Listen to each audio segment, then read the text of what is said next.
안녕하세요. 홍씨의 퇴근길에 오신 것을 환영합니다. 저는 8세대 5 시리즈, 그 중에서도 가장 엔트리 트림인 520i 기본 모델을 시승하고 있습니다. 바로 이전 모델은 7세대 LCI 모델이었습니다. BMW는 페이스리프트를 통상적으로 LCI라고 명칭을 말을 하더라고요. 아무튼 그게 G30, 지금은 G60이죠. G30 LCI 같은 경우는 제가 530i, 그것도 이제 엠팩이 들어가 있는 차량을 시승을 했었는데요. 굉장히 컴포트하고 부드럽고 고급스러운 승차감이 굉장히 인상적이었습니다. 다만 그게 가격이 할인 안 된 가격 기준으로 8천만 원이 넘었었거든요. 그래서 차가 좋기는 한데 사실 가격적인 입장에서 좀 아쉬움이 많다, 이런 생각이 들었거든요. 근데 G60 8세대 5 시리즈 같은 경우는 520i 기본 트림 기준으로 가격이 동결이 되었습니다. 그래서 6,880만 원이거든요. 여기서 엠팩을 추가하면 450만 원 정도 더 붙기는 합니다. 근데 이게 진짜 구형에 비해서 특히 저는 실내 인테리어가 정말 많이 좋아졌다라고 생각이 들거든요. 구형도 물론 나쁘지는 않았습니다. 근데 다소 이제 막 벤츠라든지 뭐 요즘 아우디, 심지어 국산차 같은 경우도 막 파노라믹 디스플레이에 정말 예쁘게 막 디자인이 되어 있잖아요.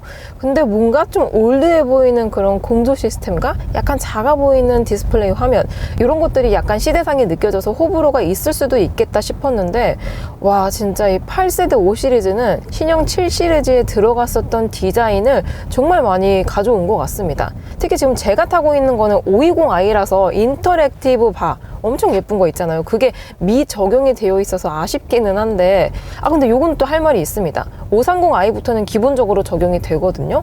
근데 이게 초도 물량 520i 사전 계약을 하신 분들 중에서 일부 계약 고객한테만 요 인터랙티브 바가 들어간 차량이 출고가 된다고 합니다. 근데 요거는 사실 내가 사전 계약자 입장에서 누구는 주고 누구는 안 주고 이러면 좀 화날 것 같거든요.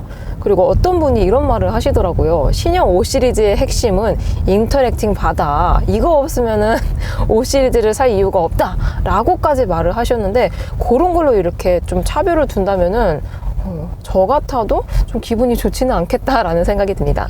사실 제가 이 520i를 시승하기 전에 530i도 잠깐 탔었습니다. 근데 진짜 이 실내 감성이 너무 다른 거예요. 이 라이팅 하나로. 특히나 이렇게 비상등이 켰을 때, 이것도 지금 제가 켜볼게요. 이렇게 비상등을 켜긴 하면은 전체적으로 들어오기는 하는데 이게 라인, 선형으로 들어오잖아요. 근데 인터랙티브 바가 들어가면은 디자인이 접목이 된 라이트가 들어오면서 더 예쁩니다. 그리고 이 라이트 같은 경우도 지금 520 같은 경우는 여기 안쪽까지밖에 안 들어오는데, 인터랙티브 바가 들어가면은 도어 전체로 들어가기 때문에 아무래도 감성이 좀 많이 다르더라고요. 특히 낮보다는 지금처럼 밤에.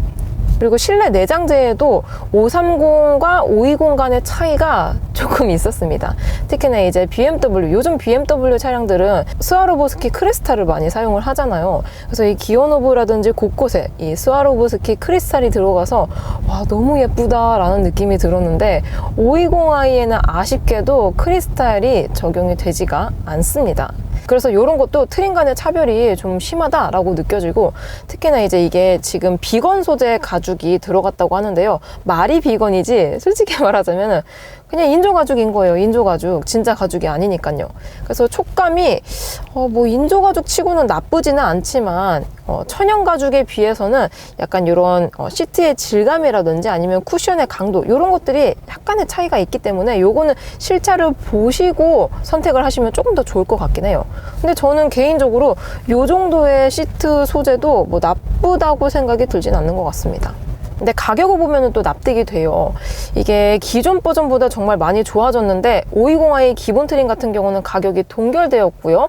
그리고 엠팩이 들어간 차량 같은 경우는 한 200 정도가 올랐습니다. 그러니까 이게 페리에서 풀체인지로 갔는데도 불구하고 뭔가 많이 안 오른 것 같은데 라고 느껴집니다. 근데 이게 허점이 있어요. G60 이전에는 G30 LCI 모델이었잖아요. 여기 한 번의 연식 변경이 있었습니다. G30 LCI 같은 경우는 국내에는 21년에 출시가 되었었고요. 2022 버전이 있습니다. 2022 버전에서 또 가격이 올랐었는데요.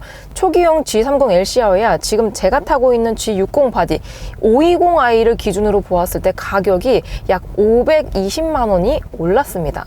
그러니까 페리에서 풀체로 가는데 500만 원 이상이 오른 거예요. 그러면은 뭔가 적게 오른 폭은 아니다라고 생각이 들거든요. 그리고 이제 위급, 이제 530 같은 경우는 G60으로 오면서 X 드라이버, 이제 4륜밖에 선택이 되지 않습니다. 그래서 530i는 X 드라이브 기준으로 페리와 풀체 간의 가격 차이를 봤더니 거의 800만 원 정도가 차이가 나더라고요. 그래서 결코 이게 동급보다는 아직까지는 저렴한 편에 속하기는 하지만 페리와 풀체 간의 이런 가격 상승은 정말 높다라고 생각이 듭니다. 그래서 이게 530i가 당연히 좋죠. 마력도 250마력 이상이 나오고요. 뭐 디자인도 더 예뻐지고 이런 실내 감성, 소재 이런 것들이 달라지기 때문에 당연히 530i를 가야지 맞는 것 같기는 하지만 판매율을 보면은 520i가 압도적으로 많습니다. 예를 들어서 520i가 10,000대 팔릴 때 530i는 4,000대 정도가 팔려요. 그러니까 거의 과반수 이상이 520i를 선택한다라고 보시면 될 것 같습니다. 근데 반대로 이제 수입차 판매율을 보면은 5 시리즈가 많이 선방을 하고 있긴 하지만 아직까지는 그래도 벤츠의 E클래스가 1위를 차지하고 있습니다. 근데 벤츠 같은 경우는 기본 트림이 E250이거든요. 근데 E250이 가장 많이 팔리기는 하지만 그 다음 버전하고의 간극 차이가 한 2,000대 정도밖에 차이가 안 나더라고요. 그러니까 예를 들어서 벤츠 E220이 10,000대 팔렸을 때 그 다음 트림이 E450인가 그런데 그게 8,000대 정도더라고요. 그러니까 벤츠 E클래스 같은 경우는 기본 트림을 선택을 많이 하기는 하지만 그 위급도 많이 선택을 한다라고 느껴지고 5 시리즈 같은 경우는 엔트리를 더 많이 선택한다라고 느껴집니다. 그래서 제가 지금 그 제일 많이 팔리고 있는 520i를 타고 있잖아요. 결론적으로 말하자면은 고급스러워요. 고급스럽습니다. 특히나 BMW가 가지고 있는 드라이빙의 맛이 아주 살짝 가미가 되면서 고급스러움까지 같이 가져가고 있기 때문에 뭔가 좀 프리미엄 차량을 탄 것 같다라는 느낌이 들어서 좋고요. 특히나 승차감이 기존 버전보다 살짝 탄탄해지긴 했지만 그래도 아직까지는 컴포트함을 많이 유지하고 있기 때문에 뭐 등허리의 피로도라든지 운전의 피로도 이런 것들은 타 차량과 비교했을 때 덜하게 느껴집니다. 그래서 제가 만약에 이 5 시리즈를 산다면 520i를 선택을 할 것 같기는 해요. 단 M팩을 추가를 할 것 같습니다. M팩을 추가하게 되면은 뭐 450 정도 더 돈이 나가기는 하지만 실내 이런 내장재와 또 이제 외부의 디자인 차이, 그리고 이 앞에 이제 아이코닉 글로우라고 이제 라이팅 그릴이 있거든요. 그게 M팩을 추가를 해야지만 들어오고 지금 이거는 미적용된 차량이거든요. 그래서 지금 이렇게 깜깜한 밤에 봤을 때에는 헤드라이트나 뭐 뒤에 리어램프 빼고는 특별히 뭐 반짝거리는 요소가 없어서 막 예쁘다라고 생각이 들진 않는데 M팩을 추가를 하게 되면은 라이팅도 추가가 되고 뭐 범퍼 디자인 이런 것들이 많이 변경이 되기 때문에 M팩을 추가를 할 것 같습니다. 그리고 M 전용 서스펜션이라든지 뭐 핸들링 이런 것들도 조금 더 다이내믹하게 바뀌기 때문에 개인적으로 그 450만 원이 비쌀 수도 있겠지만 가치가 있는 패키지라고 생각이 듭니다. 현재 지금 어댑티브 크루즈 반자율 주행 기능을 켜고 가고 있는 중인데요. 인식도가 구형에 비해서 정말 좋아졌습니다. 특히나 이제 앞 차간 간의 거리를 잘 지켜주면서 브레이킹 포인트가 그냥 일반 사람이 운전해주는 것처럼 정말 자연스럽게 해주고요. 그리고 신형 5 시리즈 같은 경우는 차선 변경 보조까지 지원을 해주고 있습니다. 근데 제가 이거를 써봤는데 인식률이 엄청나게 좋다라고 느껴지진 않았어요. 그러니까 막 앞뒤에 차가 아예 없어야 되고요. 지금처럼 이렇게 너무 막히는 구간 말고 고속도로 있잖아요. 고속도로 구간에서 어느 정도 속력이 나는 상태에서 차가 없었을 때 차선 변경 보조를 해주고 그 이외의 구간에서는 잘 되지가 않았었습니다. 이런 반자율 주행 기능 같은 경우는 개인적으로 아직까지는 테슬라를 이기는 브랜드가 없다라고 생각이 들어요. 현재 HUD를 켜고 다니고 있는 중인데요. 구형에 비해서 HUD 디자인과 또 이제 표기해주는 이런 품목들이 굉장히 많아졌습니다.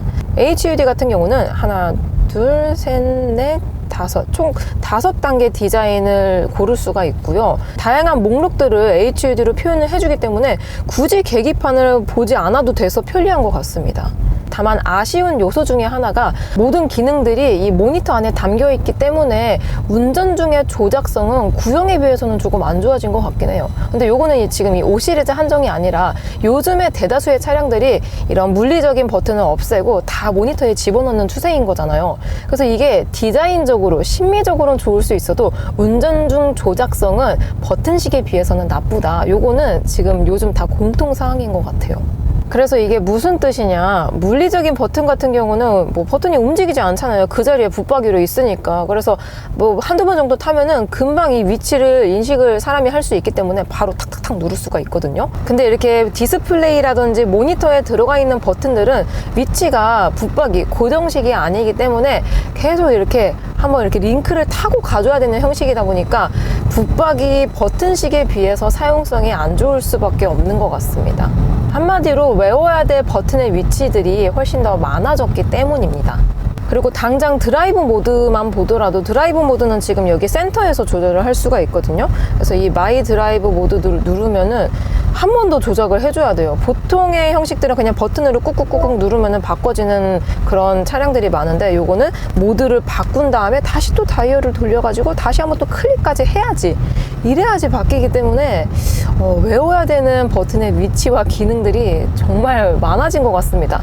그래서 기능이 많아지다 보니까 그만큼 누릴 수 있는 것들이 많아져서 좋은 것 같지만 이것들을 능숙하게 사용하는 데까지 조금 시간이 걸리지 않을까 싶어요. 아무튼 총평을 하자면 내가 정말 다이내믹한 주행 감각을 느끼고 싶다 그러면은 530i를 무조건 가셔야 될 것 같아요. 왜냐면은 520i는 그런 다이내믹하고 막 출중한 그런 성능을 가지고 있지는 않습니다. 하지만 밸런스가 좋아요. 뭐 이런 일상 공도에서 충분히 다니기에 좋은 힘을 가지고 있고 승차감도 컴포트함을 지향하고 있고 정숙성도 보다시피 조용하기 때문에 지금 스포츠 모드로 해서 약간 시끄럽긴 한데요. 이 차가 최고는 아니에요. 최고는 아니죠. 하지만 부족함, 모자라지 않는 차라고 할까요? 밸런스가 좋다 보니까 내돈내산해서 살만한 차 중에 하나이지 않을까 싶어요. 근데 대신 이게 지금 갓 출시된 이제 8세대 5 시리즈는 갓 출시되다 보니까 아직 프로모션이 잘 없는 것 같은데 개인적으로 이거는 조금 기다렸다가 프로모션이 나왔을 때 사시는 게 가장 좋지 않을까라는 생각이 듭니다. 여러분들은 퇴근 중이신가요? 오늘 하루도 정말 수고 많으셨습니다. 저는 그럼 다음 리뷰 때 뵙도록 할게요. 그럼 안녕. 안녕.